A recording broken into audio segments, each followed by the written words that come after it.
Good morning, everyone. Happy Saturday and welcome to the Bridging the Atlantic episode 2, the global narrative of Black men. I am your special guest host for today. Some of you already may know me. My name is Jamell Henderson, host of the Jamell Henderson Show here at Young Boss Media TV. And it's so exciting to have you all here with us. Welcome to level 9 of 2020, known as September. And I hope and pray that the rest of this month will be great and that we continue to stay safe, stay productive, and look for the transformation in our lives to be better for the months to come. So I want to thank everyone at Young Boss Media. Please be sure to follow us on Facebook, Instagram, and Twitter at Young Boss Media TV. So we're excited because today is an authentic conversation and we have some powerful Black men that are going to be here with us. And I'm super excited for this because, you know, for the past several months, we have been at war against racism, and it's literally been a war towards Black Americans and Black people across this country. And so today's conversation is going to welcome people from not only from here in the continental US, but individuals across the Black diaspora that are going to be open to sharing their experiences, their accomplishments, their challenges. And I just ask that as you listen, please just hear what we have to say. Please be sure to share this TV show, this live show. As you can see, it's an authentic space. We don't have a studio and everything right now due to Rona, as we call it here in the US, but we're making it work. And I'm just happy that you're here with us. So we have our special guests here. I want to bring them on and I'm going to introduce them one by one. And this time, what we're going to do differently is I'm just going to mention their names and they're going to share everything about themselves. I'm going to allow them to tout their records. Does that sound cool to everyone? So first we have Bilal Hassan and we have Dean Muhammad and Igo Otemo who are here with us. So Bilal, I want to start with you, my brother. How are you today? Peace, brothers. Awesome. I am well. Awesome. Hope everyone is well. I'm excited for this exchange.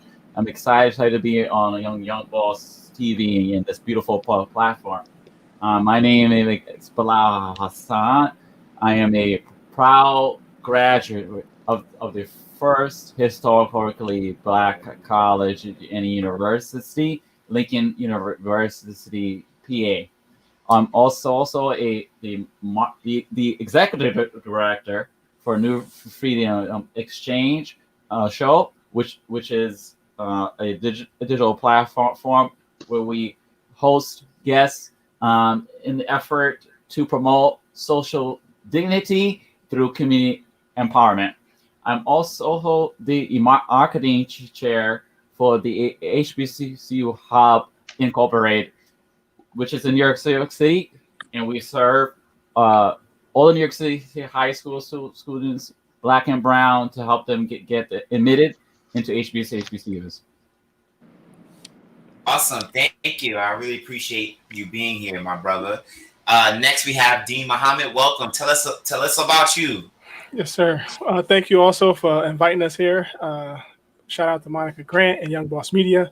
So my full name is Mujahideen Muhammad. So I greet you all with the universal greetings of peace. We say it in the Arabic language, Assalamu alaikum, which means peace be unto you all. I'm a former resident imam of Trenton, New Jersey, Taqwa Community Learning Center. I'm also a partner with Bilal. I'm the executive director of the New Freedom Works, which is a non-for-profit organization, which has 3 major focus, which is ethical education, economic inclusion, and cultural and heritage preservation. I'm also a community organizer, community developer, entrepreneur, and this is unique on this platform. I am a baker of the world famous bean pie. Shout out to the bean pie. All right, awesome. I love it. Next, we have my brother Igo Otemu. Welcome, my brother. How are you? Very fine, Jamell. Thank you. Thank you for having me. Thanks for what we're here today for one reason and many more reasons as well. The point is to, push the Black narrative. let the world know that we really have very special people. Okay, it's not all about negativity that surrounds the Black people, especially for those of us in Africa. So, my name is Igo Otemu. I'm a graduate of petroleum engineering from the University of Port Harcourt in Nigeria. I'm currently the Chief Executive Officer of Stein Energy Limited. Stein Energy is basically your guy when you want interplane refueling. We refuel aircrafts across different airports in the country at the moment, and we're changing the dynamics of how the aviation industry completely looks like, because we believe that being a Black man comes with a lot of inherent gifts, and one of them is entrepreneurship and expertise. So we're pushing that narrative down here in the motherland, and I guess I'm the only one from the motherland here, so I deserve some commendation. Thank you. Awesome. Thank you. Thank you so much, my brother. And last, we have RJ Mahdi in the building. Thank you. Can you tell us about yourself? Peace and blessings, everybody. How you guys doing? You may be the only continental-born African, but I'm here on the continent myself. I'm originally from Atlanta, Georgia. Been here in Senegal, West Africa for 6 years. CEO of the Made in Africa project. We are the #1 diaspora-owned export company in West Africa. We export local products to retailers around the world. We also facilitate a considerable amount of investment projects for those who are based in the diaspora to be able to invest in businesses and startups here on the continent. As of this past year, we've released plans to develop a 600-hectare city for repatriates here in Senegal. And just about 7 days ago, we signed our government partnership for that development. So we're building a city named Al Kabalan, a city where our brothers and sisters will be able to come home and develop and live in collective unity. And build future roots here on the continent. So I'm definitely pleased to be here on with some influential brothers. I commend you all. Awesome. Thank you so much. So like I said, this is an authentic conversation. We're going to be real, and I expect you to be real with me. Does that sound cool, brothers? Right. We're going to make some people uncomfortable, but this is what it's all about. This is our listening and teachable moment. So I want to begin with Ego and then RJ, because you in Senegal and you're also on the continent of Africa as well. Can you repeat what Ego, where you located? I just want to make sure I got that right. Port Harcourt, Nigeria. Nigeria. All right, I got plenty of friends in Nigeria. So I want you to tell me honestly, how do you see us in Black America as Black men, your fellow brothers? You see the injustices, you see everything that's going on. How does this make you all feel on the African continent right now? What is the buzz? Can you give us an idea of like what are they saying about us, or is there essence of support? Like what's the the word on the street? Well, I mean this is a very sensitive issue. I mean, to be serious, it's a very sensitive issue. And I'm going to speak from a standpoint of my own opinion, okay? Because opinions, differ across board. Now, look, whatever is going on right now is sad. Let's just take away the fact that, look, Black people are being killed and all. We're humans. First of all, there's humanity. There's something about Blake's mother. I watched her speech. And all she kept, there's something that struck me that she said. She said, God did not create just one color of flowers. And God did not just create one particular tree. He created a variety. So what makes you think that you are superior in your color? If God in all his wisdom will create diversity, what makes you think your color is more superior to the other? Do you understand? So, I mean, no matter what color or race is being killed, Asian, Black, Caucasian, whatever it is, it's sad. It's human life, first of all. Then coming down to a lot of people in Africa are really angry about this. I can tell you, if you go to Facebook right now in Nigeria, I think the issue of Black Lives Matter is so I can tell that virtually every Nigerian took the George Floyd's death very seriously. We tweeted about it. We wrote a lot about it. So we're not very happy that we see our brothers over there being killed. You know, that's one issue. No man has the right to kill another man. I keep emphasizing it, okay? But then again, let's come back to our brothers. How do we present ourselves out there? It's very important. Sometimes on what you call now, what's the name of this program on DSTV? Because we watch DSTV here on Discovery. If you switch on 8 p.m. my time tonight, you would see out there the drugs, the killing, the gang life. It's us black people. And this gang life, this drugs, this killing is us black people doing this to us black people. You can't find white people selling drugs to us.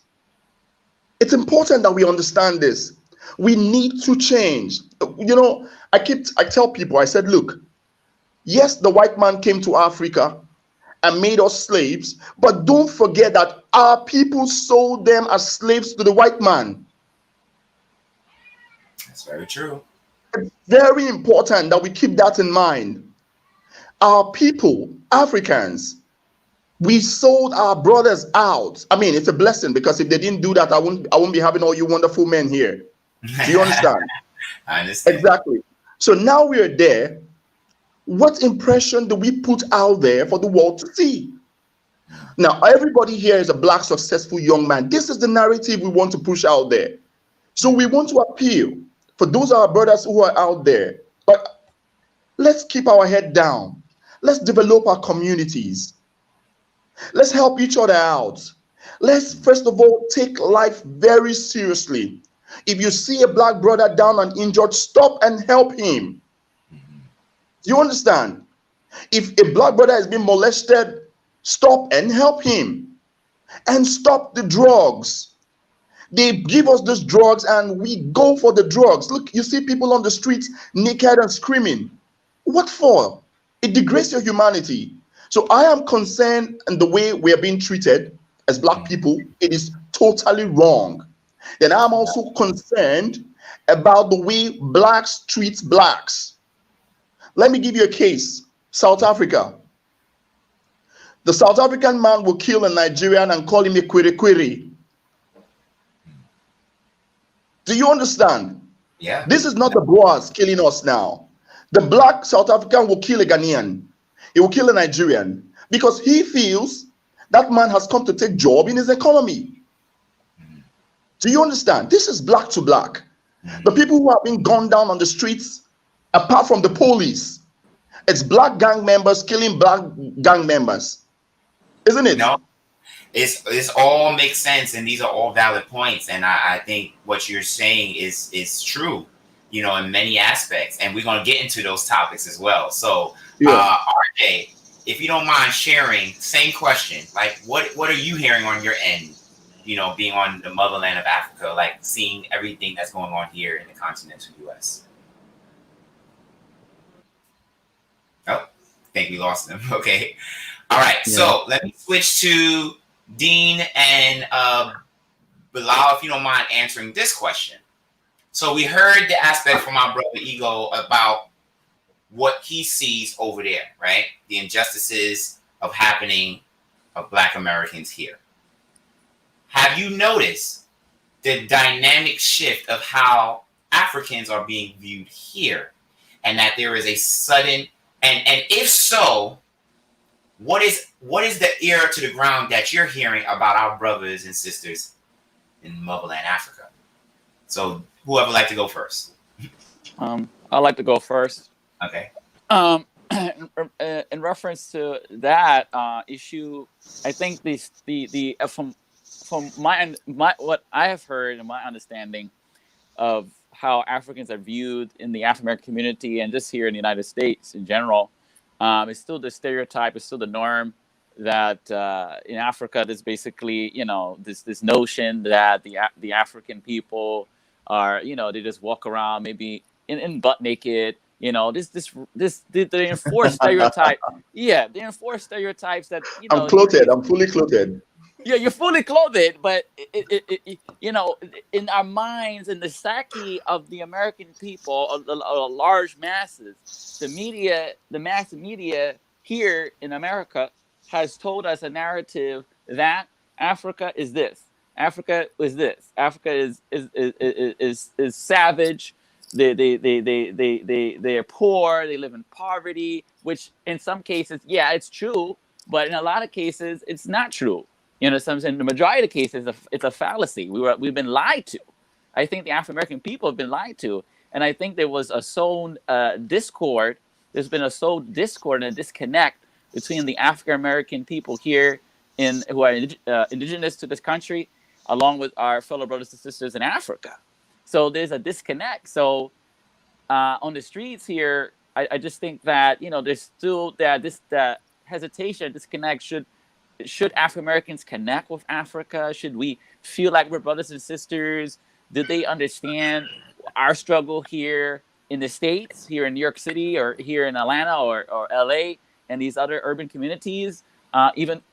Despite them even living here with us, they're living here with us. So I think we're all affected. In my opinion, I think we're all affected by the injustices that have been taking place, the civil unrest, and you know, we are all victims of the cultural manipulation that has taken place with the imagery that's been shown to us and the narrative that's been told to us by someone else that doesn't look like us, and someone else who doesn't really care too much about us.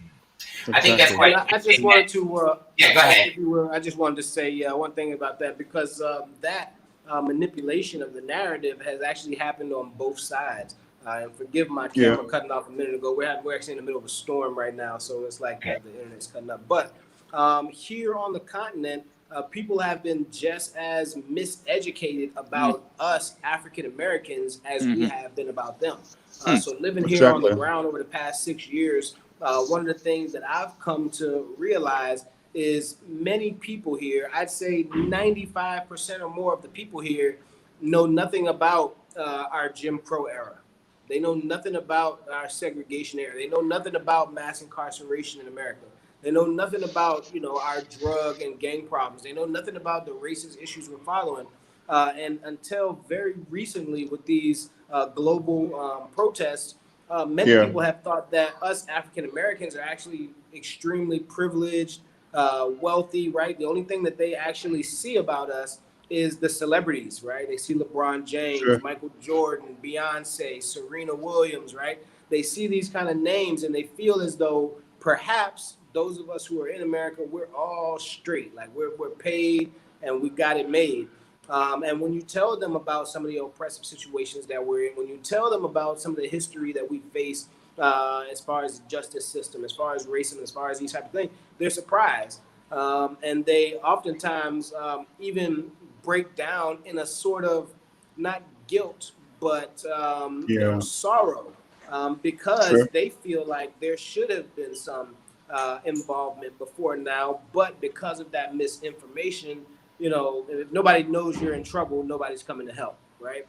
And so, you know, we have to be mindful that just as much as we've been, you know, miseducated in America about our Africans and brothers and sisters, they too have been miseducated about us. No, I agree. Dean, let me ask you a different question because I want to get your thoughts on what I want. So I wholeheartedly agree with everyone and what they've said on both sides of the spectrum. I do believe in the United States recently, and I'll say maybe the last 10 years, right? There has been a gradual awareness to understanding African culture and the beauty of Africa. And I'm going to say why. So 10 years ago, 2010, I went to BMCC. And it was my crew and my fellow African crew. Most of them were from Nigeria, Sierra Leone. Like, we knew about Afro beats before it became mainstream. Like, we were listening to it before nobody even talked about it. Like, we knew all of the artists, and we just like, y'all now know about it. It's so interesting to hear people say, like, we've been caught this literally 10 years ago, you know? Right. You're starting to see more of more shows of Black producers and things promote African scenery, culture, things like that. I think of like the #1 Ladies Detective Agency. I think of course, Black Panther. I think of like these different shows that really are beginning to expound more of that culture, to the point where I am starting to see the channels of the post-civil rights entrance of the Black Power era, where now many of us are wearing more Afrocentric gear. We're being more attentive to. There's a yearning for more understanding of our African culture. So, Dean, I want to ask you on your end: do you see the same thing, or do you see alongside with what our brothers are seeing, or do you see something different? Yeah, thank you. I see a combination of all those things, right? And please excuse, I do have an intentional bias about certain concepts and Go ahead, speak your truth. presentations because of my upbringing and the word environment that I was surrounded by. And so a lot of the common cultural narratives that have been portrayed to the masses, I've noticed, fortunately, that I haven't been exposed to just in recent time because of my exposure in the community and other things like that. But as a family of a community that connects back to the Nation of Islam, which a lot of people know from Malcolm X and Muhammad Ali and Elijah Muhammad, it was a transition in our community development and evolution. And so while our community has transitioned, so has the African American community, so has the general narrative. So yes, I do see the common narrative that they present, that they project to make us just cast off our inheritance in Africa, our connection to Africa, and then also from among ourselves, this yearning to connect back. Like the shirt I have on, I did a little wardrobe switch because I thought about what the brother shared about where he's from and the cultural things that represent that. And I love what RJ said. We also have that as well. And my sister, she's a designer, so that's what she does in her culture. I mean, in her clothing line. But the point I wanted to make is that we do have an opportunity, though. While we have what has been presented over the last 50 years, 30 years, 10 years, we do have, like what we're doing today, an opportunity to take that, examine that, evaluate that, see where it levels at in our interests, and then we could actually project what we want to do going forward. So absolutely. No, that's a great question. All right, so now let's dig a little deeper. We're gonna dig a little deeper because like the world is watching, right? Black Lives Matter. Okay, 3 words that is like kryptonite, which makes no sense at all, right? Because now part of my background is that I'm also a professor. So when you break down those words, right, it's very simplistic. It's saying existing. That's it. Just like we exist. We're saying we're here, we're living our lives. You mind your business, I mind mine. If we get together, we cool. If we don't, we don't. There is an intentional paralysis of whites as well as other racial ethnic groups outside of the Black diaspora that have a tough time saying Black Lives Matter. So now I want to make this personal. Because even though you may not have done anything wrong to hurt, harm, or endanger anyone outside of your race, unfortunately, you, with your Black skin and being a Black man, is part of the problem. So the question that I want to ask to you all individually is, what do you think people are afraid of when they see you? And let's start with Dean. Excellent. I was when you said paralysis, I was going to keep it going. We call it the paralysis of analysis. You know what I mean?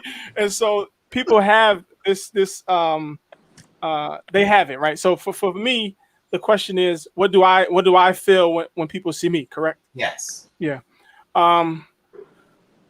So I'll give 2 explanations based on the experience. One, I was in a psychology class, and I dressed in a way that made it seem like I was a professional, had the tie, the shirt, and I guess I looked smarter than my grades showed, right? So in one sense, people look at you how you dress. So how you dress gives a connotation, not just your skin, but what you're wearing also. So like you said, first they might see the Black skin, But if you're wearing something that they can relate to, they might make the switch quicker than if you have like something that has a negative connotation, like a hoodie or something that looks more urban or hip hop, right? And so I think people see me based on how I dress, along with my skin color, and then also how I communicate.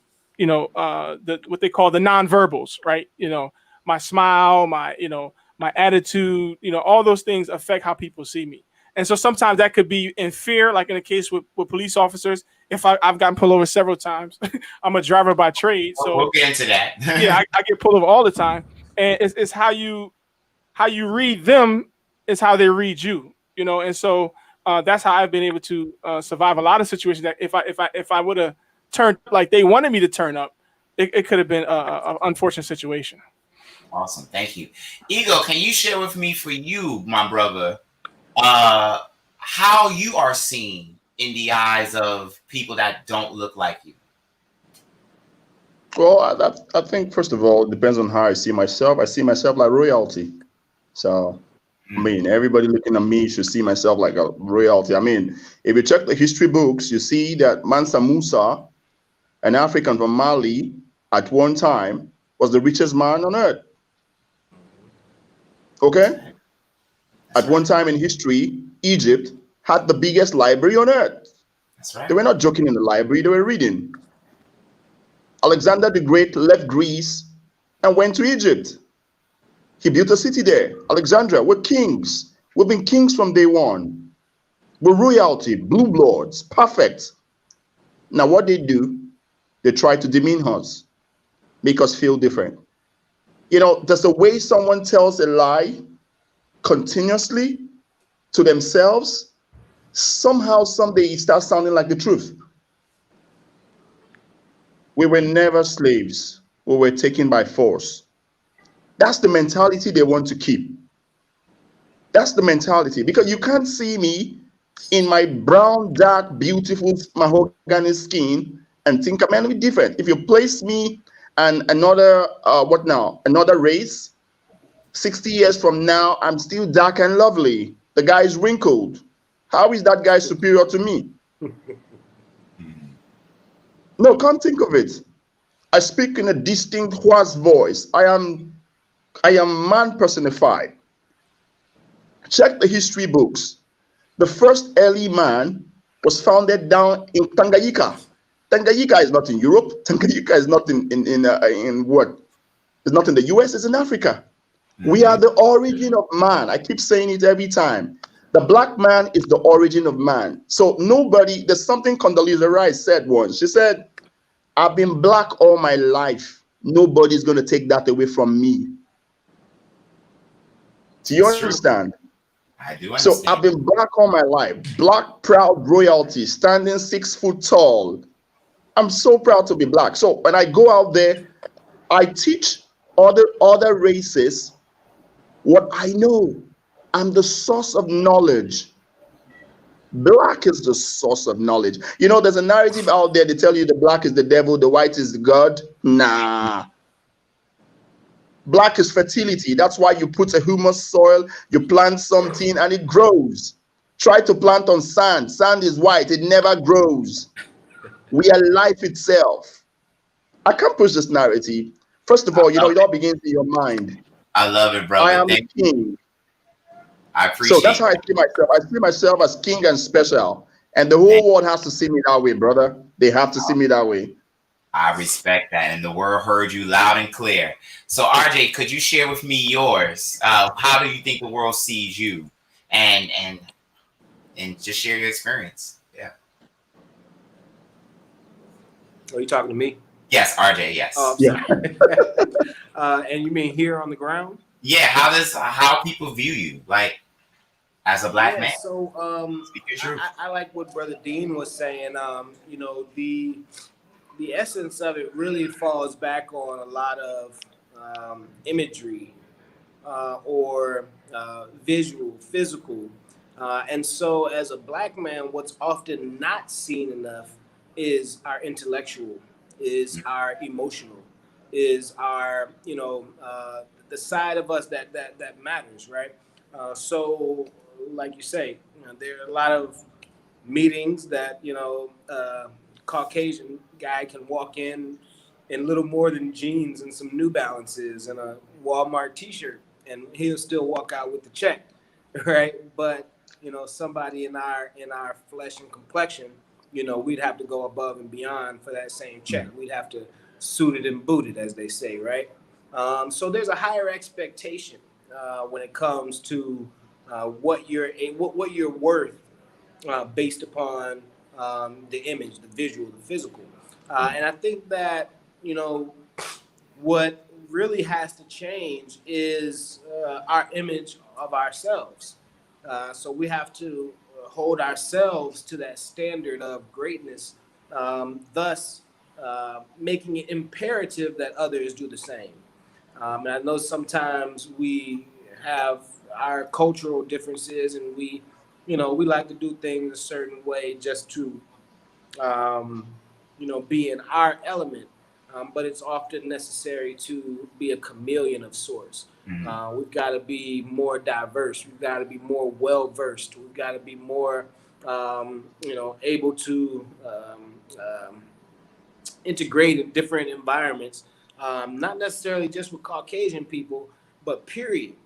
When you look at the world and you look at the global migrations around the world, right?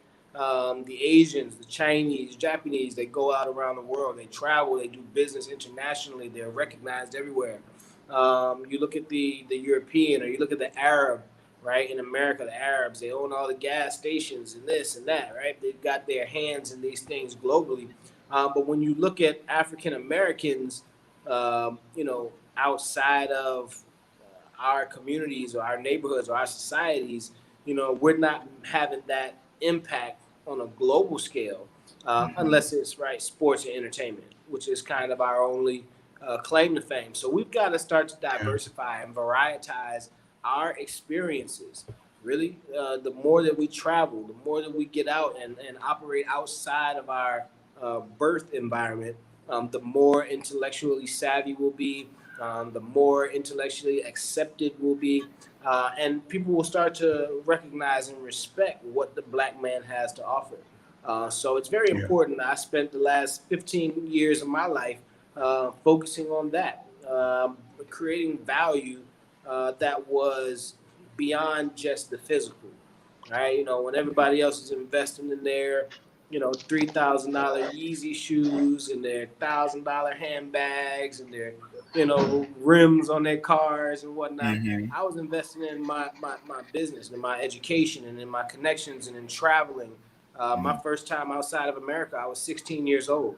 I left the U.S. 2 months after September 11th and flew out of the country when nobody would get on an airplane. I remember those days. When nobody would fly out, So that transferred into, God is good, but it transferred into a little better of a lifestyle for me. And so I try to, make that impression on a lot of my brothers. I keep in touch with my brothers back in Atlanta, where I'm from, and, try and make that impression on them too. Get out, travel, see something different, work in a different environment, work around different people. White people are not the only people who can offer you an opportunity. Right? Let's see what other opportunities we have around the world. And I think once we do that more ourselves, we'll see a different response in how people treat us. Awesome. Thank you. Now, my brother Bilal, I intentionally wanted you to go last because your question is going to be a little bit deeper. So I'm going to shine a little more light on you. I want you to share with me how you're viewed in this world, but not only as a Black man, but we're going to tie colorism into this. Because all of us are dark-skinned brothers, and you're the only light-skinned brother. So I need you to be real. Yeah, this is real. We having a real conversation, right? This is part of the experiences. So I need you to share with me what that is like, being Black, and then have to defend your Blackness by being team light-skinned versus team dark. So I want you to speak the truth. There are a lot of Black men who are light-skinned that are watching. So stand up for them. Speak the truth.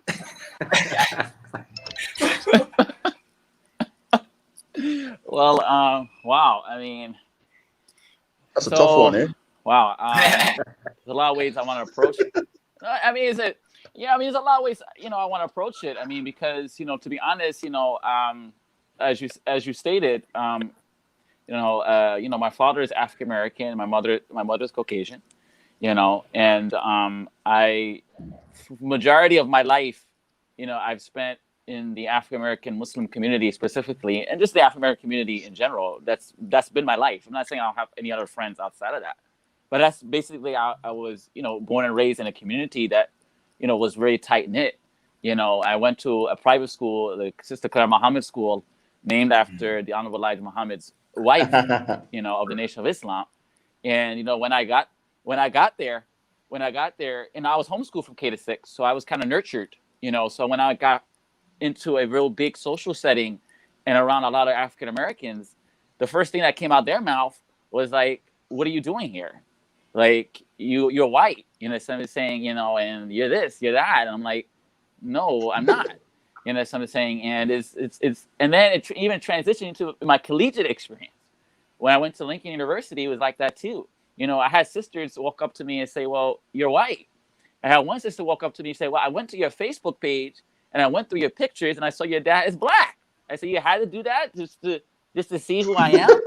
Like you couldn't accept me for what I say I am. You couldn't accept me for that."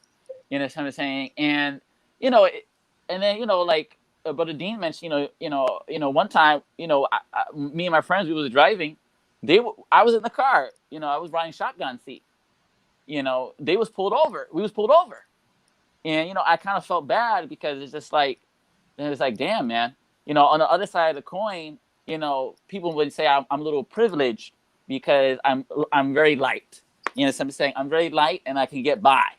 So I'm saying, and that kind of, I don't like that. I really don't, because it's like, it goes back to that Willie Lynch letter. That's that Willie Lynch syndrome. The dark skin was the light skin, but the dark skin people was the light skin people. It goes back to that whole the notion of color. And I wanted to just briefly talk about that. I know we don't have much time, but I just wanted to briefly touch upon that. This notion of color. How identify people by color. I don't necessarily agree with the term black, or the term white, in a sense. If we want to go into scripture, how scripture was used and tainted to sell a narrative that white was essentially the best thing on the planet, was God, and then black was considered shit or dirt. So I'm saying, like, less thereof. Yeah, that was a lie. They took big lie. the scripture and they tainted it. So they tainted the narrative. So they sold you a color. They sold us a colors palette that is not necessarily accurate. It's not accurate at all. I don't identify people by color. I like African. Thank you, brother. I like that. I like us identifying we're still with the African continent and saying that we're here indigenous to America, but we still have roots in Africa. What's wrong with saying that? I'm not saying it's wrong to say black, but I'm not so hung up in this, oh, he's white, or he's red man, or he's a blue man, or he's, this stuff is crazy, man. It's psychotic. If you ask me, it's traumatizing. It's time to continue a language that was sold to us, again, by a people that did not have our best interests, at heart. So, for me personally, I'm comfortable in my skin, but for a lot of my years when I was growing up, I was not. I was questioning myself. I was like, should I get a fade, man? Should I get a hack? I have curly hair, man. So I'm saying my hair gets a little curly, man. So I'm saying, that's probably from the roots from my mother's side. My grandfather from Russia, my grandfather from Poland, my grandmother from Russia, on that side of my family. So it's like I want to embrace all of me for who I am. So I'm saying, and it's been a struggle just to do that, because in this community, people, our people is, just so hung up on this color thing, this dark skin versus light skin thing. I wish we just can get over it. Let's get over it now. We just accept everyone as we're one community. We're one group of people. I think what you shared is so interesting. And I am still optimistic that we can get there. But my dad taught me to be a realist, right? And the reality is, unfortunately, everything is siloed. I had a conversation several weeks ago. I was on a panel for my fellow Afro-Caribbean brothers and sisters. and I had to shine the light on them, right? Because they thought that they were separate from African Americans. No, right? they're not. They're not. And I try to explain to them, just like I explained to others, if it wasn't for us fighting for the Immigration Act of 1965, 1966, the African diaspora and Caribbean American immigrants would not have come to the United States, because we had to fight to include them. Because if you look at the original writ, it was only focused on Eastern Europeans, right? Everything that I share is fact. Correct. Okay, all right. And so you have this notion that, okay, well, the reality is the moment you touch down in the United States, you are black. I am African American, but I am seen as black. Right? I can have those identities because for a long time, that notion of, well, we always seen as humans has not been the case, which leads to the question that I'm going to present to you. So let me give you a little history lesson, right? I'm going to read a quote from the infamous Dred Scott decision. Those who don't know, please take the time to Google it and read it in its entirety. And this is one of the first things I do when I teach my kids at Brooklyn College. I let them read this first because this sets the standard. So I'm going to read a little bit from the Supreme Court Chief Justice Taney.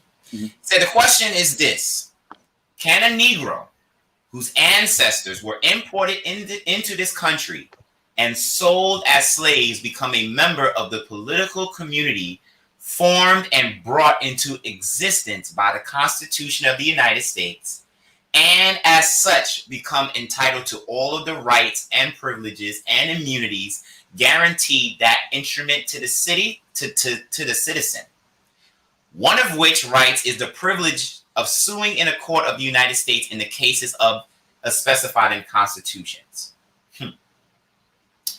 The words people of the United States and citizens are synonymous terms and mean the same thing. They both describe the political body from the sovereignty and who hold the power and conduct the government through their representatives. The question before us is whether the class of persons described in the plea, black folks, in abatement, people of African ancestry, compose a portion of this people and are constituent members of this sovereignty. That is the question. Here's the answer. We think they are not, and that they are not included and were not intended to be included under the word citizens in the Constitution, and can therefore claim none of the rights and privileges which that instrument provides for and secures to the citizens of the United States. Now, when you hear that, how do you feel, honestly, that impacts still to this day in 2020, while we're fighting on the ground across the globe to show that we exist? That decision, tell me what you think. I think that you're right. The system that is built in the United States was never built for us. It wasn't built during its inception for us. It hasn't been modified since to actually benefit us. And we're not just talking about the smoke screens or the things that they do just for the news blog, right? We want to make sure that we actually have some type of weight in ourselves.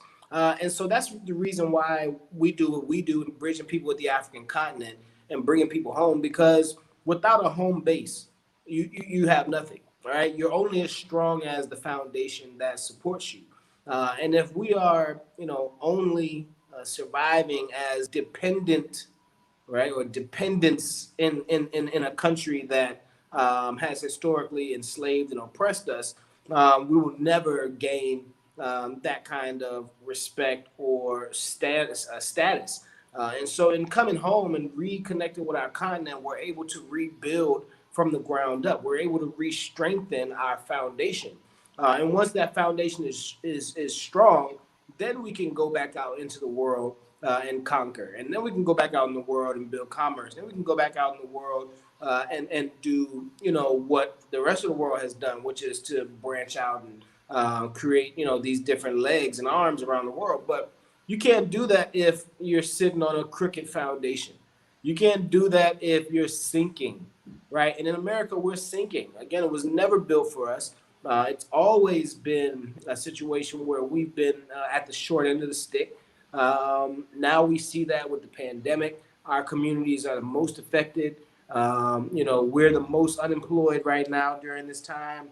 And it's created, this panic among our people because we've not taken these precautionary steps in advance. It's never beneficial to wait until a crisis hits to begin looking for solutions to a crisis. The best among them are those who prepare, right? And so I just had a meeting with my staff right before I came on here. And, one of the things we talked about was the intersection of opportunity and preparation, right? When preparation meets opportunity, we say you're lucky, right? And so if opportunities arise and our people are not even prepared to take advantage of them, we're not I'm having backstage. liquid income that we can, expendable income. We're not having, passports. There's no reason you should be a 30 or 40, 50-year-old U.S. adult and not own a passport. It costs less than a pair of Jordans or maybe what you pay for electric every month, right? So these are things that we have to start having in preparation in advance. They gave us those rights, right? So even though we've been put into a situation that is not so productive for us in the United States, we do have the ability to get the little things that have a huge impact. So again, things like a passport. Every black person should have a passport. You're talking about being enslaved in a place for 300 years and then an additional 100 years of Jim Crow, segregation, et cetera, et cetera, et cetera. And then finally, the government says, you know what? You guys can get a passport like everybody else in the country. You guys can travel on an airplane like everybody else in the country now. You guys can, access international economics and communication like everybody else in the country. And then what do? We sit down and stay our butts in the same country, right? You've been given freedom. You've been given your walking papers, right? But a lot. I do consulting for African Americans who want to travel. You'd be surprised. 80% of them don't have a passport, never been out of the country. You're 30, 40, 50 years old. You've been in a career for 20 years. You're mortgaging your house. You got this and that, but you don't have a passport, right? That's $260, right? And that simple thing would open up a huge amount of opportunities for you. So at the end of the day, we have to go back and ask ourselves, are we utilizing the opportunities available to us? Are we really making use of the freedom that we do have, right? There's a ton of freedoms that America is not giving us. We all know that. There's a ton of ways they're oppressing us. But the very simple things that they have allowed us, I don't feel like we're taking full advantage of them enough to get ourselves ahead. And sometimes you got to kind of pull each other's coattail and say, hey, look, get on your game, man. Why you ain't, why haven't you traveled? why are you, you sitting in Atlanta or New York or these cities and you're just looking for dig a little deeper on that then, because I hear you saying that you said that there's certain freedoms that we don't take advantage of. The traveling, I think, absolutely. That's one big thing. But let's just even start with the basic democratic principle, voting. We're among the lowest among voters. And if you look at demographic, black men are one of the lowest. Right. So the question becomes, and not just presidential voting. Yes, go ahead. Ego, yes. Yeah, RJ, I was just listening to you about the passport thing. And, I'm surprised to actually hear that. I mean, we learn every day. But I'll tell you what, I have a green passport. I'm a Nigerian and I'm a black man. The moment I bring my green passport and I step somewhere, everybody begins to look like me. Like the fact that I'm a Nigerian alone is enough to raise eyebrows. Yeah. Do you understand? That saddens me. It saddens me. I mean, at one point, I can't say, some people feel so ashamed to say they, in fact, some who have dual citizenship will rather, maybe British, they would rather front their British passport and hide their Nigerian passport. The stereotype is terrible. And again, that goes back to what our foundation is built on, right? If you carry a UK passport, everywhere you go in the world, you take the Queen of England with you. Exactly. If you carry a U.S. passport, everywhere you go in the world, you carry the U.S. military with you. If you carry a Chinese passport, everywhere in the world, you carry the #1 manufacturing country in the world with you. But if you carry a Nigerian passport, what is it that the world should respect about your passport? And so this is Well, something that this is an RJ, interior sorry thing. to And cut I'm in. not saying that we don't have value. I'm saying that we have to force the rest of the world to see value by exposing it through our actions. So we have to make. So, for instance, even like the Arabs, right? The Emirates, right? If you have an Emirati passport, everybody knows you are rich. You come from power, Well, money, strength. You come from a population that's disciplined. You come from a place that's not going to allow you to be taken advantage of. And these kind of things are what international power is built around. It's not just skin color. It's also built on what is your foundation offering the rest of us? And are you just coming as a dependent? Because that's another thing that a lot of foreign countries see as Africans come to them for. Right, so I work here on the ground. There's tons of young guys here. They all want to go abroad and live in Europe, etc. But those European countries know the second you come here, we're gonna, you'll be independent. This is there's not enough because I really want Bilal's. I want you to get your thoughts in. I know you guys on the chair, so no, and then Ego, I got you. Okay. No, I'll let Ego. Yeah. I'll let Ego go first. I'll let him go first. I just want to say something, okay? Because I mean, at the beginning of the show, Jamell, you said let's be real about it, right? Let's be real about it. Right. Yeah. I just want to put it out there, especially to the rest of the world, especially to my brothers out there. When it comes to Nigerians, we're not fraudsters. We're hardworking black people. Okay, that's the narrative most people have there about Nigerians. We're still talking about the stereotypes. We're not fraudsters. I run a $1 million company. Okay. So can you hear me? Yeah, we can hear you. We can hear you. Yeah, I'm just talking. Like there's been a lot of issues out there with internet fraud and all that. I just want to put it out there. Yes. Nigerians, we're not fraudsters. I run a good business. Okay, an aircraft refueling business. I'm the chief executive officer of Stein Energy, like I said earlier. And I have people in America. My partner is in Ohio, Terry Bosselman, Proflo. And I send him money for equipment. I don't even know. If he stands here now, I wouldn't even know it's him. I've never met him. But I send him money to send me equipment, and he does that. So there are hardworking Nigerians out there, because the whole world is watching now. I want to rep Nigeria. I want to rep the continent and rep the motherland. We work very hard. It is by the virtue of this hard work that I met Monica. And it is the virtue of that I'm here with all you fine people. Right. Do you understand? I am Nigerian, proud and black. But this is coming because of the issue of the passports. But if I stand there now and I want to travel, say, to the US, as soon as I bring my passport, the first thing everybody looks at is this another fraudster? No, that's not who we are. You have classmates who are Nigerians out there. You know how intelligent the average Nigerian is. We're very smart people, very, very smart people. So because this is a real show, I want to put it out there that Nigerians are very honest, black, hardworking, enterprising people with focus. So let the world know that now. Thank you. Thank you. All right. Definitely got to keep that. This is good. Got to keep that narrative going. I mean, he's right. Bilal and then we know tons of Nigerians, and they're hard working, dedicated people, man. And, but again, that outside view of us takes a toll on even those of us who are doing well. So we have to continue that narrative. It's not a narrative that was built overnight. So it's definitely not a narrative we'll be able to break overnight. I just want to. Dean, I want you to go ahead, and then we're going to switch to the next question. Go ahead. I just want to chime in. There's a lot that's being said. It's a lot being said. Yeah.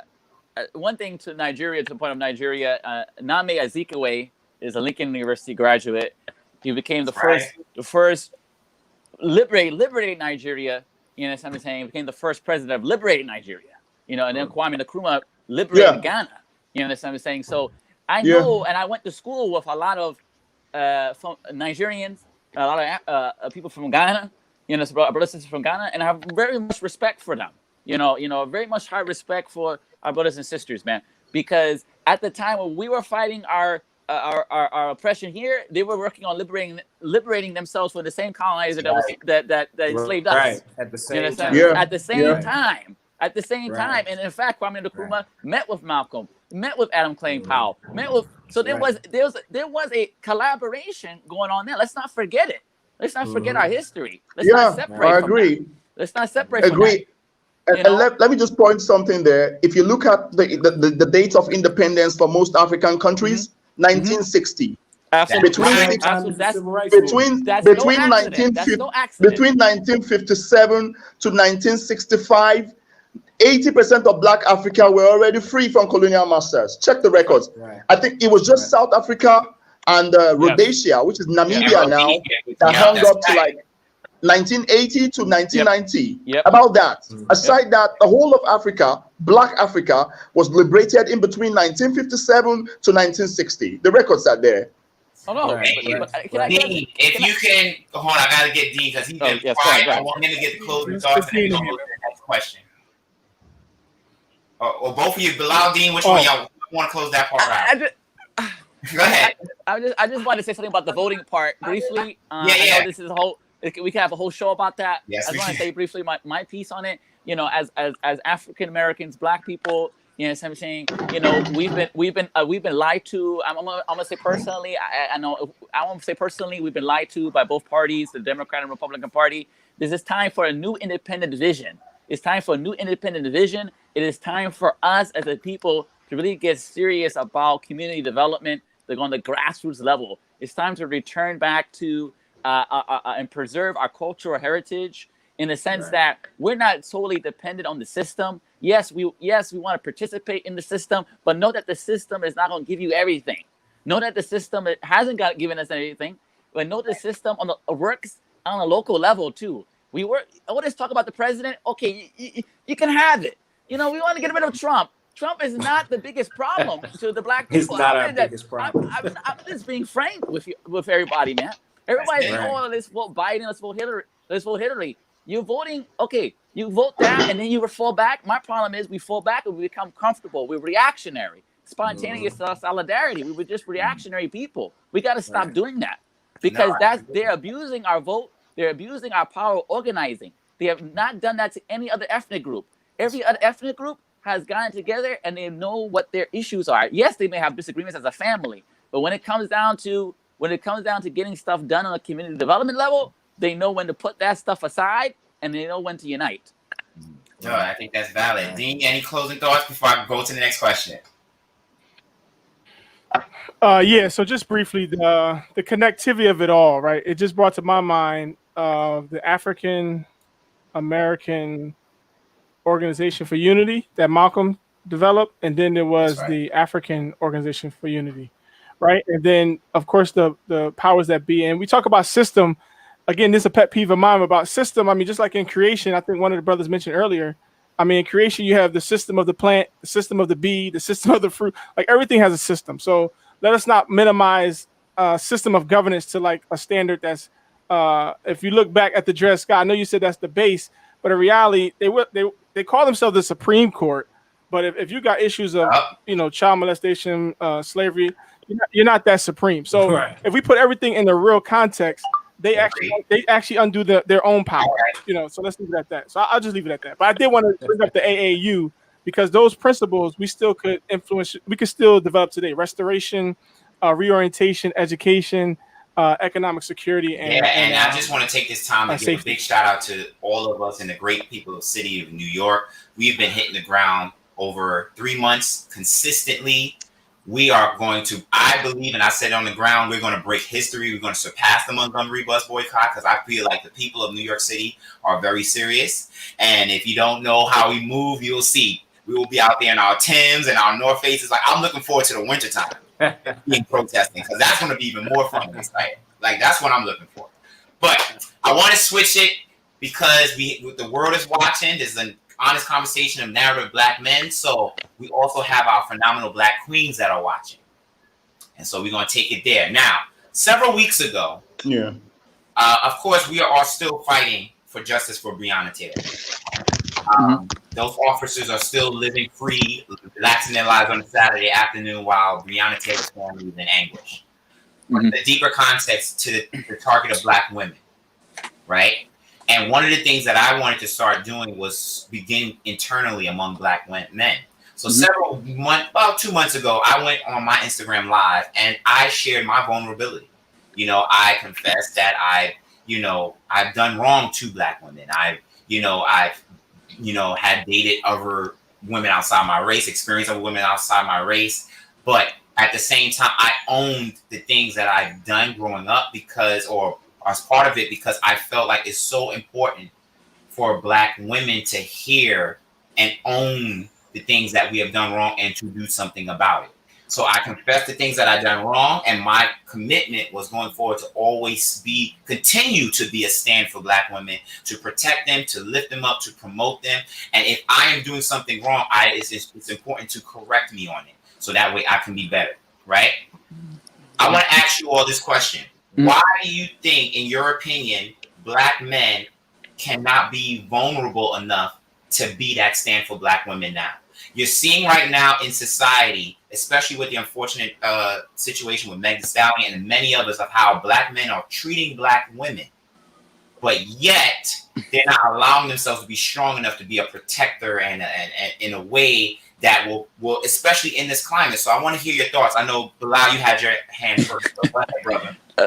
I just want to say that, I want to put into context a couple things. Two, one, the first thing, the narration. There's a narration, and I don't know how religious people are or spiritual people are, but I just want to put it into context. There's a narration. There's a narration in the time of Moses, or Musa, as is in Arabic, Musa or Moses, where in the time of Pharaoh or Pharaoh, the order was passed to kill off all men, male-born children, right? And we have to look at it from the context of what is that referring to? This is referring to the castration of leadership, which is in the male, which is innate. It's innate nature in us as men to want to be able to lead, right? So when you kill that off, right? You're forcing the woman, who's symbolic of the society, you're forcing the woman to take on more and more responsibilities. More and more responsibility, because she can't rely on the men, because the men have been castrated in numerous ways. The castration then in the scripture, but now in the modern day castration, which I won't go into, we already know what that is already, what that looks like. But my point is, why we can't be vulnerable as Black men. I think the reason, one of the biggest reasons why we've been sold again a narration that it's weak, it's flimsy. The Black man shouldn't be crying. So the Black man shouldn't be, I'm just being honest. I'm being very honest. The Black man shouldn't be doing this. We should be strong. We have to be strong and firm. Yes, we do, especially now. But, as we're having this open dialogue right now between us as brothers, this is how we should be having an open dialogue to our sons, our nephews, the children, the males in our communities, our spouses, some are saying our girlfriends, whatever. We have to be real with ourselves, because we are being targeted. We've been castrated. So all that emotion is bottled up in us, man. We're walking around like a ticking time bomb. Technically, and we're killing ourselves. Not only are we under that influence, like you say, that pressure, like you say, to have that tough outside. Oftentimes, our being vulnerable is not met with open arms. It's not typically met with positive response. That's another one. Yeah, I mean, it goes from all different levels. Sure. But let's just put it this way, right? We've heard over the past year or so considerable amount of allegations, in the sexual realm, right? Sexual allegations against these different celebrities and whatnot. And these things are taken serious, as they should be, all the time. But Terry Crews came out and told us that he had been sexually abused by, rich Hollywood elites, etc.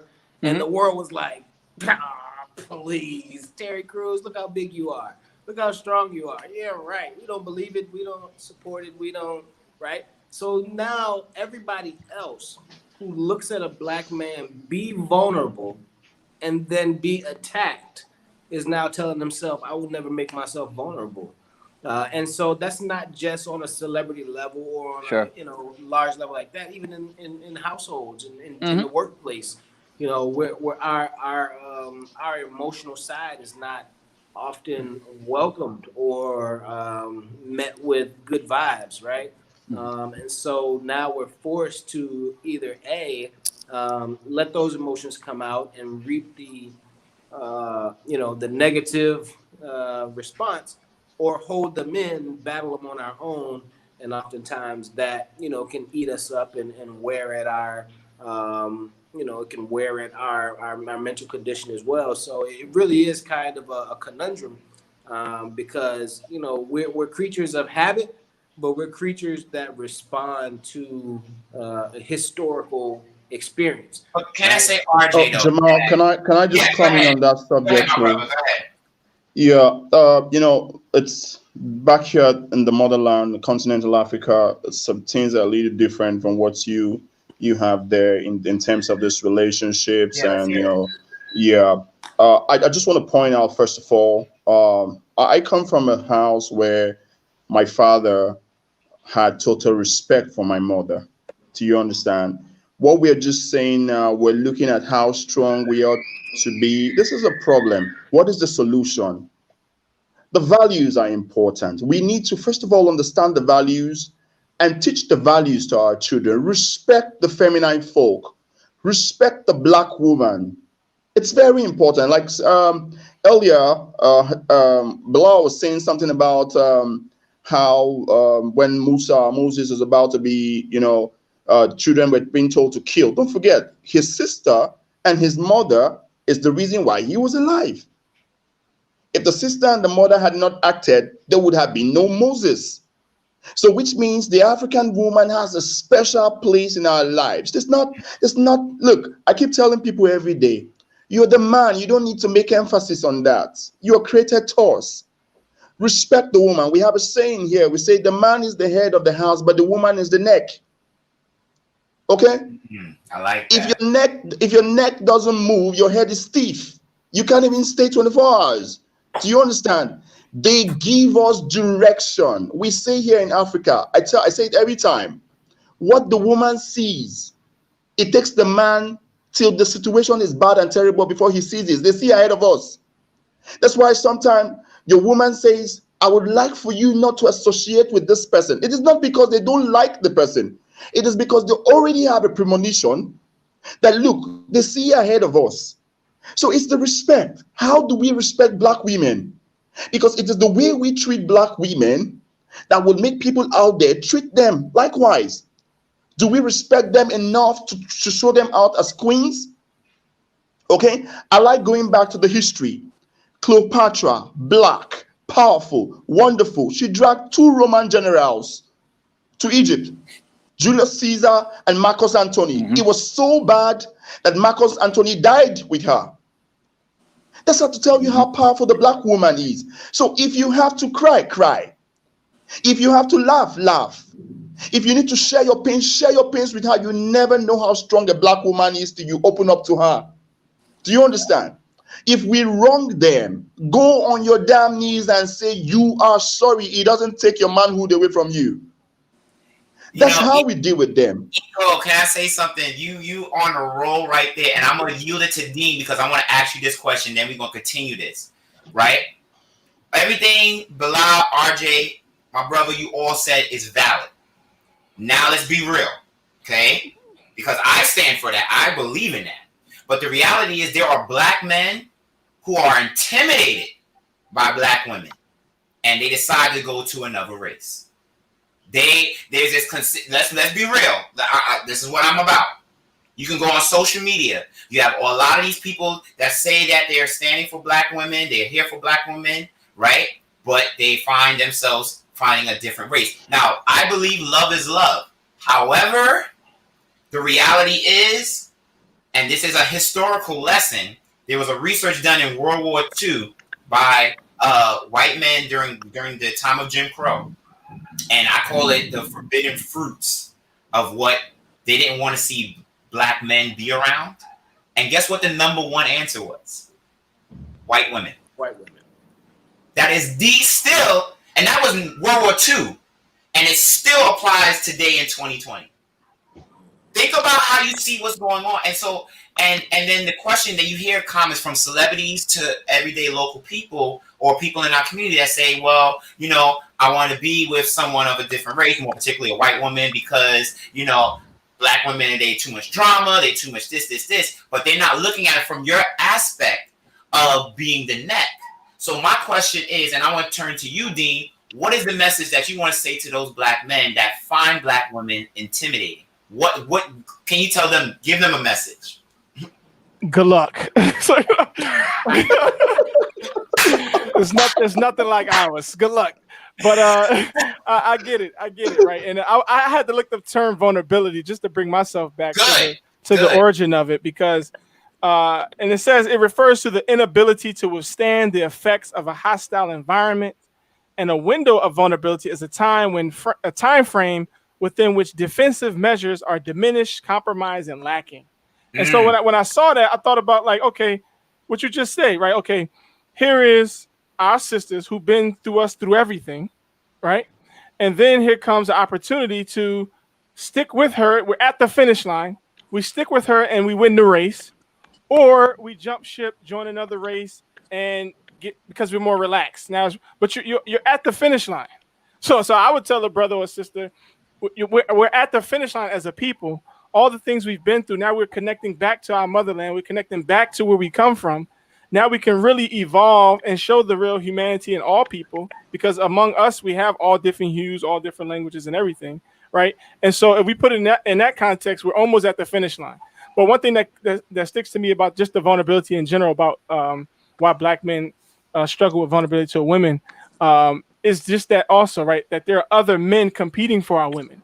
There are other men who have control over women, that if we give in, we haven't had power to the extent in recent centuries, right? But as our brother just reminded us of Mansa Musa, and that's not even that long ago, right? 1300s, you know. So we're still within 1,000 years where, you know, we've had thousands of years of power, rule, and experience, and then just in the last 500 or 600 years, you get this group that just, you know, messes everything up in some respects, right? And so the vulnerability, I believe, in my experience, because at first when I first think of women, I think of my mother, my grandmother, my daughter, my wife, you know, my sisters. I think of them first, right? But then if I think of, like, okay, like you said, the narrative of a woman in power at a job, right? And she's African American, and she's trying to break you because she had issues with men, right? And so now it's like it's a competition. And so you don't want to show vulnerability to that, because it's like you're abusing me. But then we gotta look in ourselves, not say accept that, never accept injustice in no way, but we gotta look at what issues that are they dealing with, right? What issues have they had to compromise their integrity with, right? And in some way try to use your wisdom and use your strength and your vision to try to help them, rather than feel as though you're being vulnerable, you're submitting to women. No, use it as an aid. You're being that guide to get them to where they need to be. That's powerful. And I think just to add what the brother before we said, go on, yes, go ahead. Wait, hold on.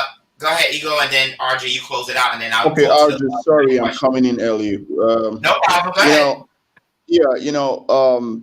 Some Christian folks, black Christian folks, they're very quick to go to the book of Ephesians. I can't remember the chapter now, but I can remember the quote where it says, "Women submit to your wives, submit to your husbands." Right? There's a quote there in Ephesians. Yeah. But if you look 1 or 2 verses down there, I mean, that's what they hold on to. So you play strong, you play powerful, and you don't show any vulnerabilities when you are down and all that, or when situation comes that you can't deal with. Okay. Now look 2 verses down that scripture, and you would see where it says, "Husbands, be in agreement with your wives, because if you do not, your prayers will be hindered." Nobody quotes that. Why? Why? It's all there in the scriptures. So most of us Christian folks, we pick the scriptures that supports whatever wrong we're doing. 2 verses down there say, so what does that mean? The wife will submit to you. If you don't walk in alignment with the wife, your prayers will be hindered. And trust me, you can't get anywhere without prayers.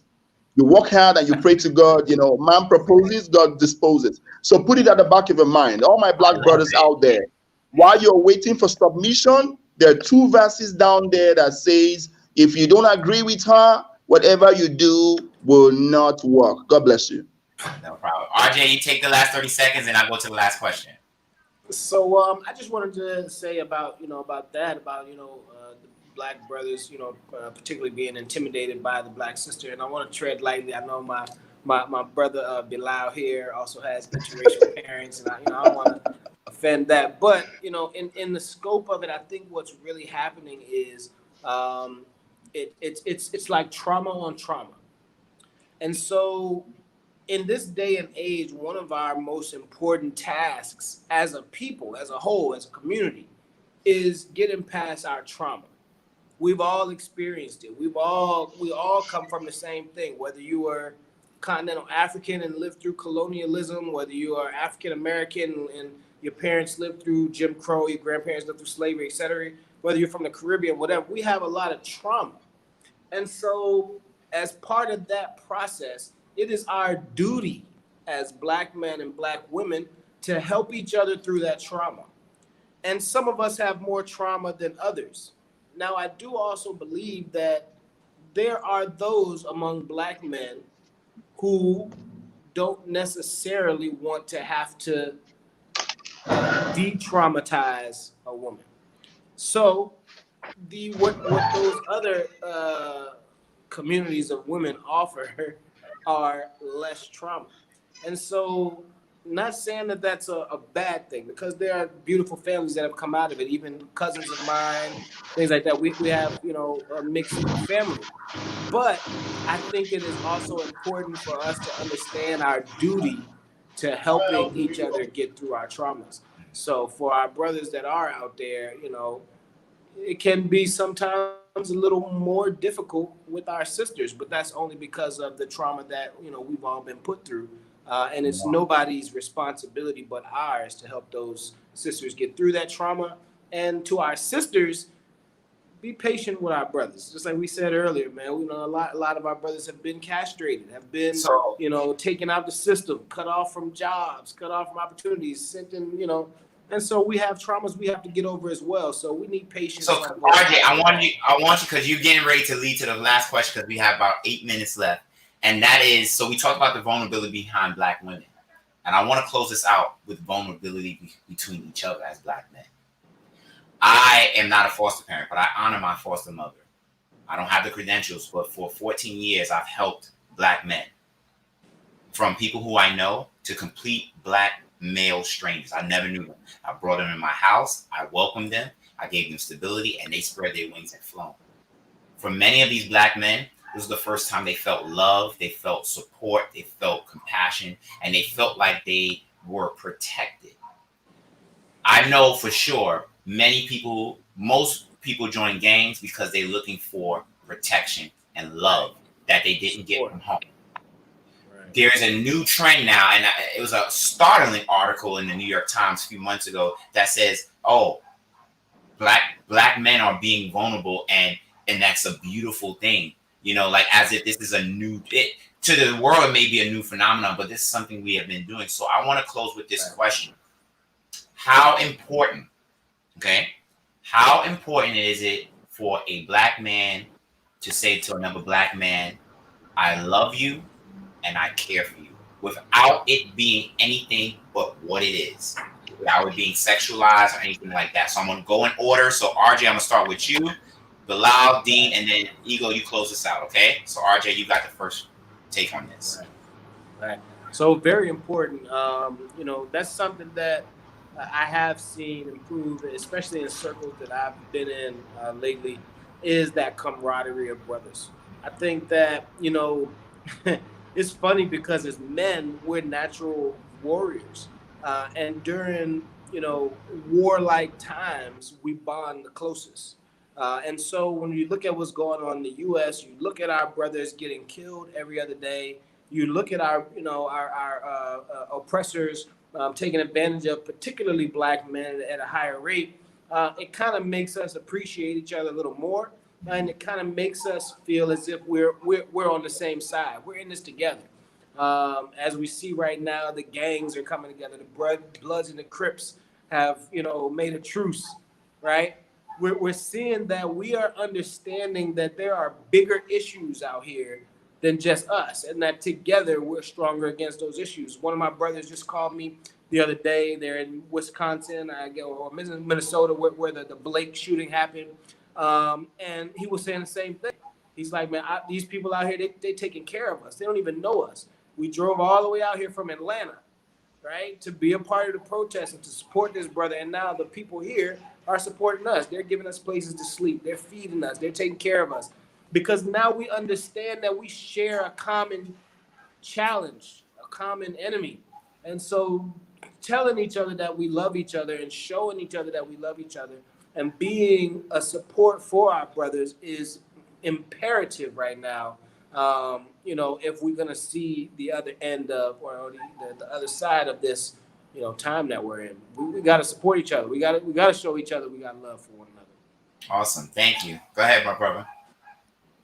Yes, I would like to build off of what RJ just said, and just add that we want to develop our common bonds. I want us to really focus on developing our common bonds, meaning that it's imperative now more than ever.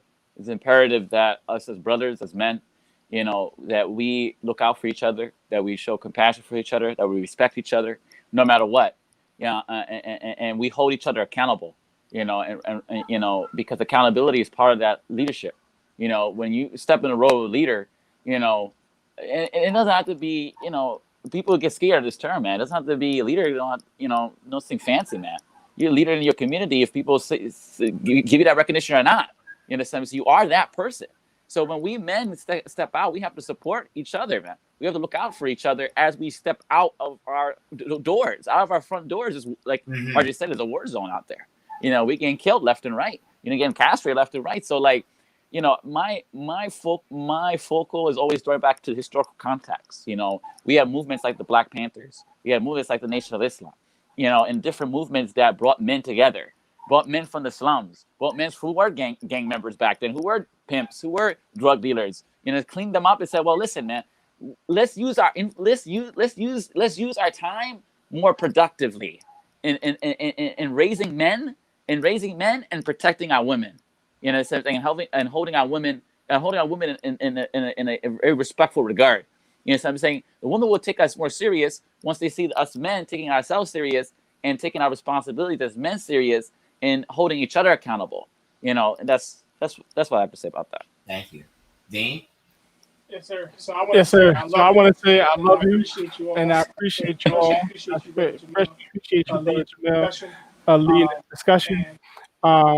And you got put, so similar to like Bilal, I like to look at the layers as well and think about not just the social movement, but also scripture movement, right? There's a movement in scripture, right, where you see across the people of faith, right? And that's another thing, that we as people of faith have to come more connected and not see each other as against each other as well, because that's also a narrative given to the masses. Like, oh, religion is always war, is always division, is always that, right? And so we can find, as Bilal said, the common bond, the common thread that connects us. And we have several sayings in our faith: to want for your brother what you want for yourself. You know what I mean? Also, that I'm the mirror of my brother. And there's so many more, but at its essence is that we are the same. So if I'm violating you, I'm violating myself. I mean, that's just clear as day. If I'm sneaking behind you, going into your home when you leave, I'm violating myself, because you could be sneaking in my house. I'm sneaking in your house. You're sneaking in my house. Right. So what are we doing? You know what I mean? At the end of the day. So if the more we can get this unity of our brotherhood together, and of course we're going to have quarrels, we're going to have differences. That's part of being brotherly too. Just like when we were young, your younger brother, you always pick on them. That's just part of life too. But you don't want to destroy yourself. You don't want to undermine yourself.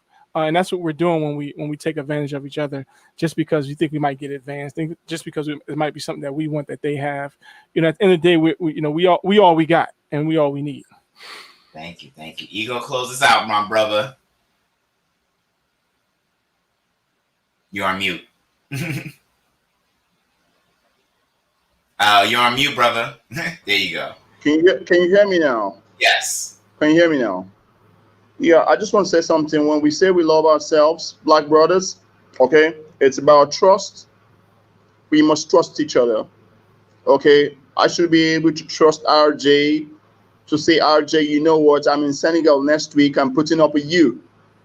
Okay, I should be able to get to Senegal and call RJ. I mean, right now, RJ is my brother. Okay, so getting to Senegal, I should be able to call him and say, RJ, I'm headed your way. I don't need RJ to come tell me. RJ should be able to tell me, Ego, you know what? I've not be able to accommodate you now, but we could hang out. So I don't need RJ saying to me, I'm going to pick you at the airport, and he keeps me stranded there for 5 hours. It's important that we trust each other. Do you understand? Likewise, me doing the same for RJ, because I'm going to be in Senegal. Trust me, I'm going to hook up with RJ. That's a given. So Come on tolerance down, is also part of it. When we say we love each other, we should be able to tolerate each other. Okay, just like Dean says, we have differences. Okay, being black, we still have our differences. Okay, so when those differences begin to come up, we should be able to tolerate each other. Then identity. When you say you love a brother, always focus on your identity. He's the same color as you. Don't sell him drugs. Don't kill him. Don't maim him. Don't put him in an uncomfortable position. Then finally, service. Our communities need service. In any way you can help brothers, you can help sisters, please do. If we're able to combine trust, tolerance, service, and identity, we're one step towards the right direction. That's what I man, feel. this was such a powerful show. Give yourselves a big hand. This was absolutely phenomenal. I hope everyone that's watching at home, on your phone, wherever you are comfortably, I hope you took what we have shared and have learned from it. I hope it made you feel uncomfortable, so that way you can begin to learn more, so you can not be uncomfortable and do something about the issues that we portrayed. Everyone spoke true, and I want to thank each and every one of you. And I want to say that love is so important, especially for black men. I tell people, if you was to Google or do research on the top 2 love languages for black men, it would be words of affirmation and physical touch. You'll be surprised how many black men, no matter how strong they are, you give them one good hug, they melt like butter. And that is because it is the essence of what a hug feels like, right? And we'll talk about that at a deeper level on the next time. But I want to thank all of you, and I want to issue a challenge, right? Because we're talking about bonding and brotherhood. How about we build, and a year from now, we come back to the show and see how much we've grown together. Are you up for that? Yep. Sir. Yes, all sir. right. Challenge. Then we will do that. So at the conclusion of the show, we're going to connect, we're going to build, and a year from now, we're going to show the power of what Black brotherhood looks like from here and across this country. Because I always believe that it's not only good to have discussions, but to have action steps. And we took an action step to take away from this. So I want to thank everyone from Young Boss Media. And first of all, someone has a special birthday, and I'll give it up to one of our executive producers, Chris Patterson.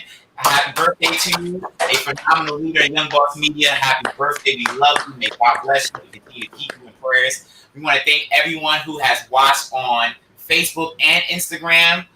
We appreciate all of you. Please be sure to follow us on Facebook, Instagram, Twitter at Young Boss Media TV. We want to thank you all. Have a great day. Be safe. For all my friends and family that's celebrating Labor Day, please do something safely, because we cannot stay home for the carnival season. We got to do something. So we love you. Thank you. Have a great Saturday, everyone. Peace. All right, peace. Peace.